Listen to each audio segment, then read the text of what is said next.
Congresswoman Madeline Dean of Pennsylvania is joining us. She's a member of the Judiciary Committee. Congresswoman, thanks so much for joining us.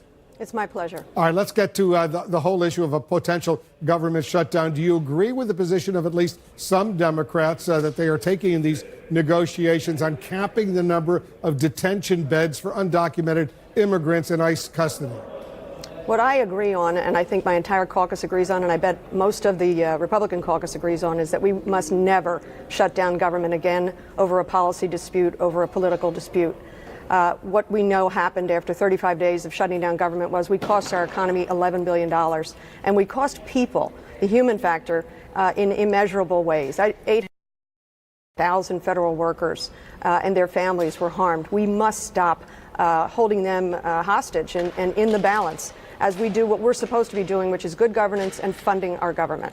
The deputy director of ICE said today that if lawmakers cap the number of detention beds, and I'm quoting him now, we will immediately be forced to release criminal aliens who are currently sitting in our custody, I should say. Does that concern you? The issue concerns me. What we know is that ICE beds have increased. The daily census for ICE beds has increased dramatically over the course of this administration, from somewhere in the 30,000, low 30,000 range to now 49,000 folks in ICE custody. What we want to do by limiting the number of beds is to say prioritize the deportation of anyone who is a dangerous criminal or a security threat.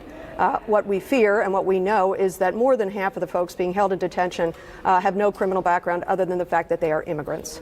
The Senate Majority Leader, Mitch McConnell, called this a poison pill. Are Democrats really willing to blow up the negotiations over this specific sticking point, potentially leading to yet another government shutdown? I've talked to the negotiators, a number of the members of our team in the House. Nobody's interested in blowing anything up. We're interested in resolving problems for the American people. We want to keep government open, and we want to keep our country safe. Those are common themes. Those are common values. And I hope that these negotiations continue. I'm delighted that they just continued in good faith. They're going to continue again at 6 o'clock. No one wants a shutdown, and I'm willing to stay through the weekend, whatever it takes, to make sure it doesn't happen. Are you confident that you'll be able to avoid another shutdown? I'm optimistic and I'm confident. I'm a member of both Judiciary and Financial Services, so in those committees we're going to have the opportunity to make sure that we keep our leaders and the conferees working and pushing forward. And I'm optimistic. Let me get your thoughts on some comments from the House Intelligence Committee Chairman Adam Schiff.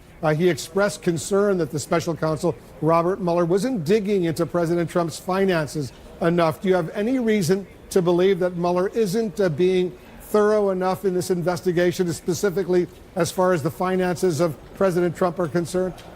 I certainly have no information on how thorough Special Counsel Mueller is being, other than his reputation for extraordinary thoroughness.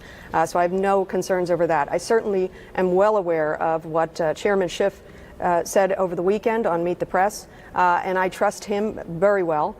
It is absolutely important that we look at the president's finances, particularly the finances of his industry and his businesses, because we want to make sure the president is working in our best interest, that he is not compromised in any way, either through pecuniary interests of his own. We know at the end, as he was running for office, he claimed to have no involvement with Russia, and yet it looks like he was actually trying to negotiate the biggest deal of his career. We have a right and actually an obligation, I believe, in the House, in many of these different committees in terms of oversight, to take a look and make sure the president was not compromised and has always only worked in the best interest of us. At the same time, though, do you worry that Mueller could exceed potentially the scope of his investigation by digging into President Trump's financial interests? I don't believe so. No, I don't worry about that at all. It's certainly relevant to the workings of this administration. Congresswoman Madeline Dean.